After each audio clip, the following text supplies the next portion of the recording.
So good morning guys और आपके क्रिक exam channel में आप सभी का स्वागत है। तो आज के इस वीडियो में 8 सितंबर के इंपॉर्टेंट करंट अफेयर्स को हम लोग कवर करेंगे। तो हमारा पहला प्रश्न क्या है, हाल ही में किसने Formula 1 Italian Grand Prix 2020 race को जीत लिया है? तो आंसर होगा पियरे गैस्ली ने। पियरे गैस्ली ये फ्रांस से हैं और अभी इन्होंने ही Italian Grand Prix Formula 1 race को जीत लिया है।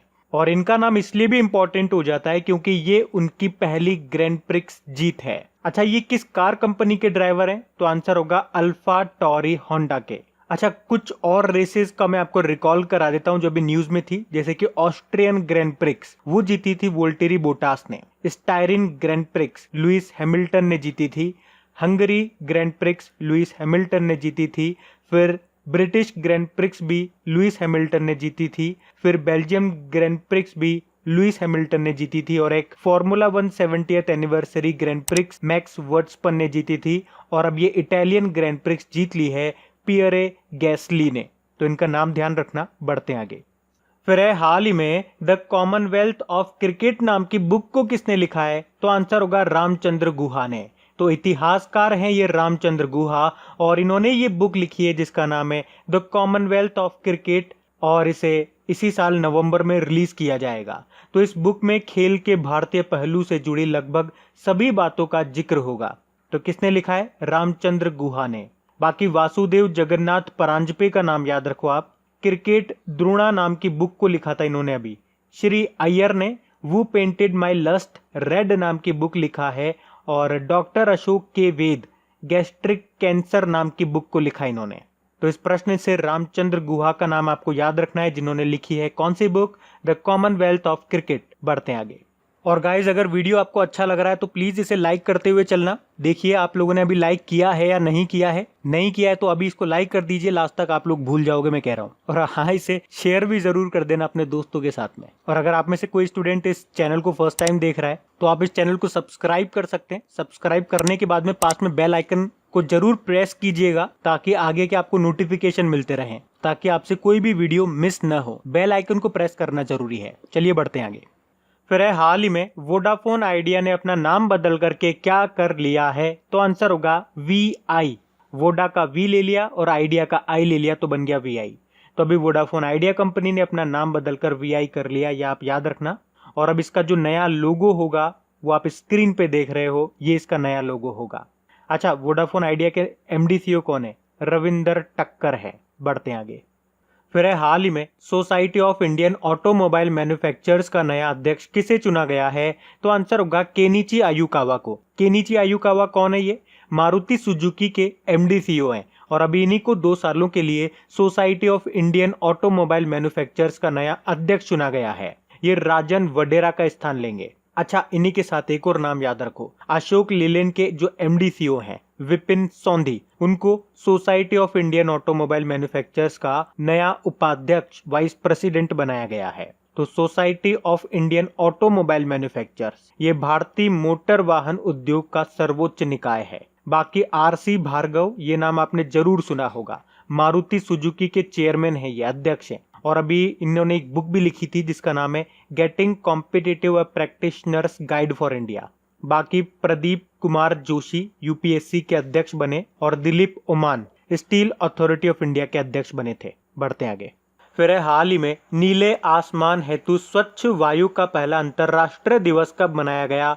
तो आंसर होगा 7 सितंबर को। तो पहली बार है, ये पहली बार मनाया जा रहा है, मतलब International Day of Clean Air for Blue Skies अभी इसे 7 सितंबर को ही मनाया गया है। और इस दिवस को मनाने का उद्देश्य यह है कि सभी स्तरों पर यह सार्वजनिक जागरूकता बढ़ाना कि स्वच्छ हवा, स्वास्थ्य, उत्पादकता, अर्थव्यवस्था, पर्यावरण के लिए बहुत महत्वपूर्ण है। अच्छा, सितंबर में अभी तक 2 डे हमने मनाए हैं। एक तो 5 सितंबर को इंटरनेशनल डे ऑफ चैरिटी यानी कि अंतरराष्ट्रीय चैरिटी दिवस, और 5 सितंबर को ही नेशनल टीचर डे मनाया हमने। तो ये भी ध्यान रखना। बढ़ते आगे।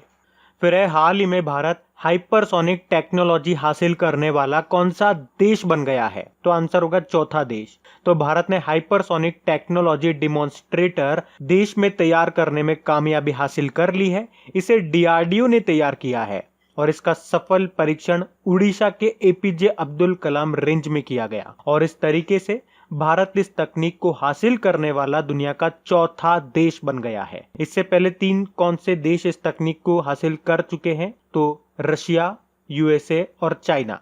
हाइपरसोनिक मिसाइल की बात कर लें तो 1 सेकंड में 2 किलोमीटर तक वार कर सकती है ये। इसकी जो स्पीड होती है वो साउंड की स्पीड से बहुत ज्यादा होती है, लगभग 6 गुना ज्यादा होती है। तो भारत हाइपरसोनिक टेक्नोलॉजी को हासिल करने वाला दुनिया का चौथा देश बन गया है। बढ़ते हैं आगे। फिर हाल ही में स्वामी केशवानंद भारती का निधन हो गया। वे किसके प्रमुख थे? तो आंसर होगा इडनर मठ के। तो केरल के शंकराचार्य माने जाने वाले संत केशवानंद भारती का भी 79 वर्ष की उम्र में निधन हो गया है। वे कासरगोड में इडनीर हिंदू मठ के प्रमुख थे। उन्हें संविधान को बचाने वाले शख्स के रूप में भी याद किया जाता है, क्योंकि 47 साल पहले उन्होंने केरल सरकार के खिलाफ मठ की संपत्ति को लेकर के सुप्रीम कोर्ट में ऐतिहासिक लड़ाई लड़ी थी। तो इनका नाम याद रखना। बढ़ते हैं आगे। फिर हाल ही में सऊदी अरब के बाद किस देश ने यूनाइटेड अरब अमीरात के लिए अपने एरोस्पेस से उड़ान भरने की अनुमति दे दी है? तो आंसर होगा बहरीन ने। तो अभी बहरीन ने यूनाइटेड अरब अमीरात से आने और जाने वाली सभी उड़ानों को अपनी हवाई स्थान से उड़ान भरने की परमिशन दे दी है। अभी कुछ समय पहले ही आपको शायद याद होगा, सऊदी अरब ने भी इसी तरह की घोषणा की थी। बहरीन की बात कर लेते हैं। बहरीन, ये रहा मैप में बहरीन। कैपिटल मनामा है, करेंसी है बहरीन दिनार और यहाँ के प्रधानमंत्री हैं खलीफा बिन सलमान अल खलीफा। बहरीन से शायद आपको याद होगा, पिछले साल की बात है, प्रधानमंत्री नरेंद्र मोदी बहरीन विजिट करने वाले पहले भारतीय प्रधानमंत्री बने थे। और जब वो वहां गए थे तो बहरीन का सर्वोच्च पुरस्कार से उनको सम्मानित किया गया था। और उस सम्मान का नाम क्या है वैसे? किंग हमाद ऑर्डर ऑफ रेनाई। तो ये भी ध्यान रखना आप। बढ़ते आगे। फिर हाल ही में किस राज्य या यूनियन टेरिटरी ने ऑनलाइन पोर्टल स्मार्ट प्रदर्शन मूल्यांकन रिपोर्ट रिकॉर्डिंग ऑनलाइन विंडो को लॉन्च किया है? इसे आप शॉर्ट में स्पैरो बोल सकते हो। तो आंसर होगा जम्मू कश्मीर ने। तो जम्मू कश्मीर के जो अभी दूसरे नंबर के लेफ्टिनेंट गवर्नर बने हैं मनोज सिन्हा, उन्होंने जम्मू कश्मीर प्रशासनिक सेवा अधिकारियों के लिए ऑनलाइन पोर्टल स्पैरो मतलब होता है smart performance appraisal report recording online window को लॉन्च किया है। तो अब इस पोर्टल के जरिए अधिकारी अपनी परफॉर्मेंस अप्रेजल रिपोर्ट प्रस्तुत करेंगे। मतलब इसका मेन उद्देश्य है सरकारी कामकाज में अधिक पारदर्शिता लाना, ट्रांसपेरेंसी लाना। तो जम्मू कश्मीर की बात करेंगे। जम्मू कश्मीर से सबसे इंपॉर्टेंट पॉइंट मैंने आपको बताया था, एक तो पहले लेफ्टिनेंट गवर्नर का नाम भी आपको याद होना चाहिए, गिरीश चंद्र मुर्मू, लेकिन अभी तो इन्होंने इस्तीफा दे दिया और ये क्या बन गए? 14th नंबर के कॉम्प्ट्रोलर एंड ऑडिटर जनरल। और अब दूसरे नंबर के जम्मू कश्मीर के लेफ्टिनेंट गवर्नर बन गए मनोज सिन्हा। ये पॉइंट आपको याद रखना है। और अभी जम्मू कश्मीर के एक प्रोडक्ट को जीआई टैग मिला था। किसको? कश्मीरी केसर को। और आपको याद होगा जम्मू कश्मीर ने कश्मीरी केसर के व्यापार को बढ़ाने के लिए कौन सा पोर्टल शुरू किया था? ई नीलामी पोर्टल। और अभी जम्मू कश्मीर ने अपने कृषि उत्पादन विभाग का नाम बदलकर कृषि उत्पादन एवं किसान कल्याण विभाग कर लिया है। अच्छा, जम्मू कश्मीर हाई कोर्ट की चीफ जस्टिस का नाम क्या है? गीता मित्तल। ये जम्मू कश्मीर की पहली महिला चीफ जस्टिस है। और यहाँ के हाई कोर्ट से एक और पॉइंट याद रखो कि जम्मू कश्मीर हाई कोर्ट में पहली बार एक न्यायाधीश ने भारत के संविधान की शपथ लेकर के कार्यभार संभाला था। उनका नाम याद होना चाहिए आपको। क्या नाम है? रजनीश ओसवाल नाम है। इसके अलावा अभी जम्मू सिटी चौक का नाम बदल करके भारत माता चौक करा गया और सर्कुलर रोड चौक का नाम बदलकर अटल चौक करा गया था। और जम्मू कश्मीर की एक चेनानी नाशिरी सुरंग है जिसका नाम बदल करके डॉक्टर श्यामा प्रसाद मुखर्जी के नाम पे रखा गया है। ये भी याद रखना।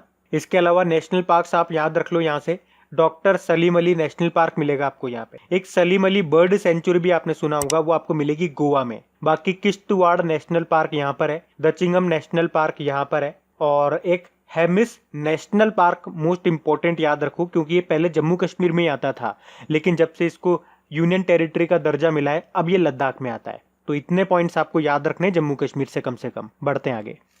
फिर है हाल ही में federation of automobile dealers association के अध्यक्ष कौन बने हैं? तो आंसर होगा विंकेश गुलाटी। तो अभी federation of automobile dealers association ने 2020 से 22 के लिए अपना 35वां अध्यक्ष बनाया है। किसे? विंकेश गुलाटी को। और ये किसका स्थान लेंगे? आशीष हर्षराज काले का स्थान लेंगे। बाकी पीएस रानीपसे सीआरपीएफ के नए महानिरीक्षक इंस्पेक्टर जनरल बने थे। पी प्रवीण सिद्धार्थ राष्ट्रपति रामनाथ कोविंद जी के निजी सचिव बने थे और राकेश अस्थाना बीएसएफ के नए डायरेक्टर जनरल बने। ये तो इस प्रश्न से वेंकटेश गुलाटी का नाम याद रखना है, जो federation of automobile dealers association के नए अध्यक्ष बने हैं। बढ़ते हैं आगे।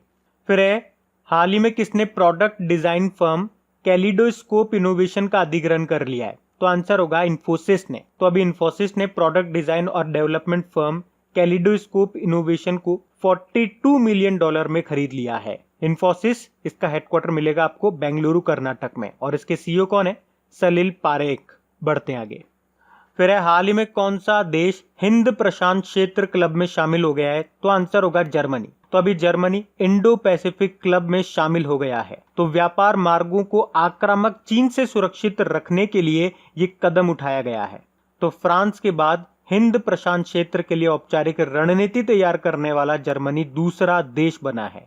ये हिंद प्रशांत क्षेत्र, ये क्या है? जो हिंद महासागर और प्रशांत महासागर के कुछ भाग है उनको मिलाकर के जो समुद्र का एक हिस्सा बनता है उसे हिंद प्रशांत क्षेत्र कहते हैं। ये तो आपको पता ही है। तो इस क्षेत्र में मुक्त व्यापार, आवाजाही की आजादी और विवादों के शांतिपूर्ण समाधान के लिए रणनीति बनाई जा रही है। और अमेरिकी प्रेसिडेंट जो डोनाल्ड ट्रंप है, वो चाइना को हिंद प्रशांत क्षेत्र में रोकने के लिए भारत, जापान, ऑस्ट्रेलिया को हिंद प्रशांत रणनीति में शामिल कर रहा है।